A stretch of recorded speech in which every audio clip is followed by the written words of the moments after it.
Many times in life, we have lots of spinning plates that we have to keep in the air.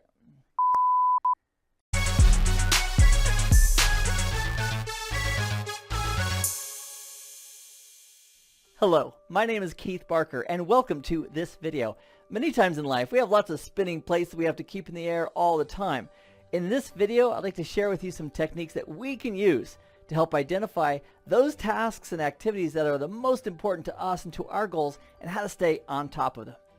So if you and I begin with our 10-year goals, our picture of doneness of what we want, how I want our life to look like, perhaps this represents some aspect of that. Maybe it's financial or friends or family or career, this stack of cups with this top one being the 10-year goal.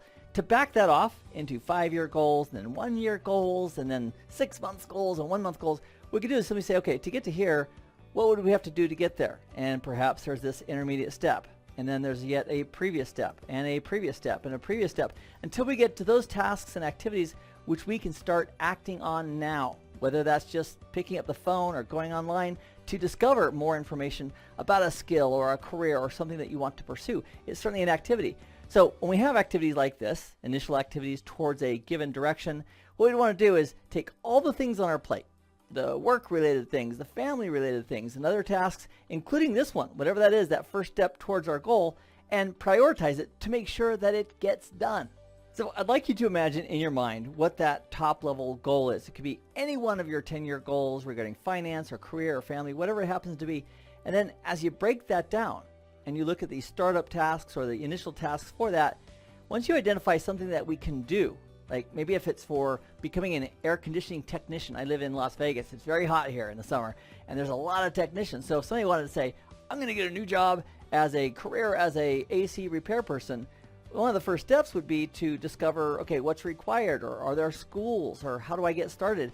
And that would be the first step.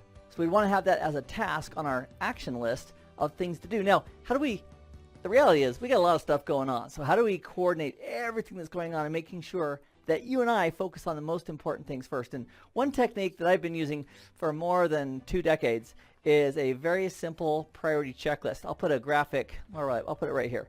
I'll put the graphic right here so we can go ahead and see it. And the priority checklist is pretty straightforward. Any task that we need to do, maybe it's an entry-level task or some other thing that we need to do, we simply write it out. And next to that, we're going to write down the short-term urgency. Now, short-term urgency has one of 3 ratings, 1, 2, or 3. If the short-term urgency is low, you'd give it a rating of 1.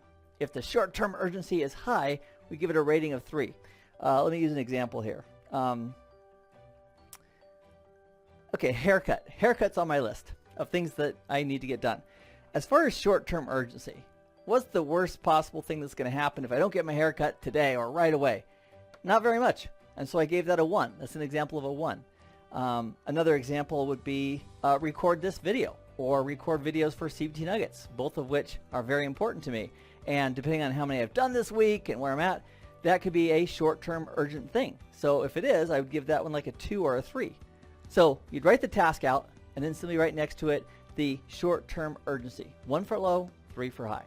The next column over is the long-term importance. Once again, with 1 being low and 3 being high. So let's go back to haircut. What is the long-term impact of me getting a haircut?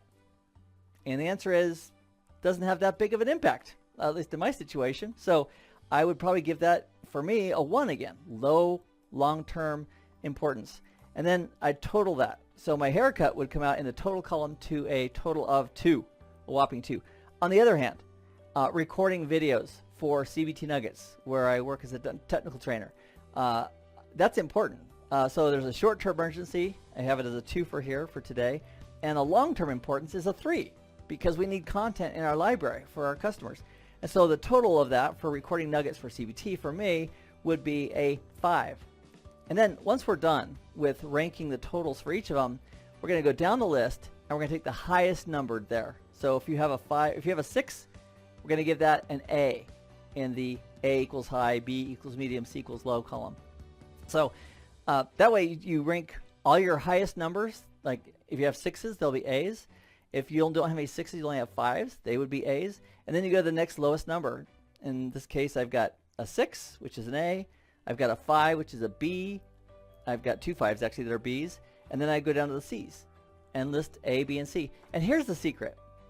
Every time something comes up that you need to do or want to do as part of your long-term goals or part of your work or part of your family, anything that comes up that you need to take care of or want to take care of, add it to the priority checklist. Rank it. Short-term urgency, long-range importance, and then put it in perspective. And here's the kicker. Truth be told, we really shouldn't ever be working on anything less than A's if there's still A's present. So I'd go into my list and I'd say, okay, here's my A. I'm going to work on that. Or if I have 2 or 3 A's, that's the only thing that we should be focusing on is our A tasks. And if they're all done, then we go into the B's. And if they're all done, we go into the C's. And it's a good chance that we're not going to get to a lot of the B's and C's on our list. Then tomorrow, what I'll do is I'll either digitally or manually print one of these again, and I'll recreate it. And if things are slipping time-wise on certain tasks, their short-term urgency may go higher. It also gives me a chance to rethink the long-term importance, and then I would list them out again, rank them, and then focus on my A's first, then the B's, then the C's. And what we'll discover is that some of our pleasures that we have, like watching TV or binge watching TV or Netflix or whatever it is, those may not have a high priority. And so if we want to do those, we can add those to the list. But if they're very low priority, we may want to remember to focus on our high priority elements first, and then as we work down our list, making sure we get the highest priority things done.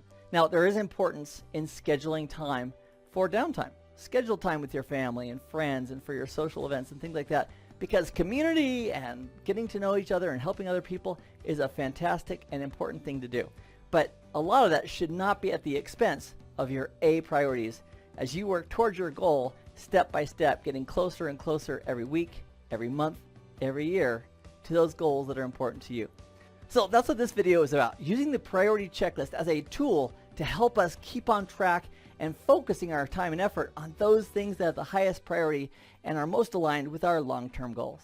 So if you haven't already, please take a moment to subscribe, and I'll see you, my friend, in the very next video. Have a great day.